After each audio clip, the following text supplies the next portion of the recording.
תשאל אותו, And now, was it kosher the Trodaken? Was it Trodaken kosher? and now, Larry, now, according to last week's parasha, וישלח יעקב מלאכים אל אחיו עשיו, שעירה. What does it mean? וישלח יעקב מלאכים אל אחיו עשיו, שעירה. He sent, according to Rashi, מלאכים ממש. Why? What happened? בא המדרש ואומר,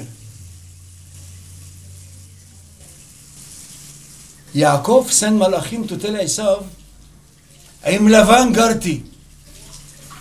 עם לבן גרתי. גרתי אותיות תרי"ג.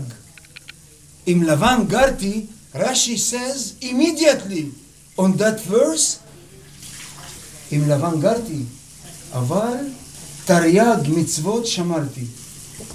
ולא למדתי לחיות עם מעשיו הרעים של לבן.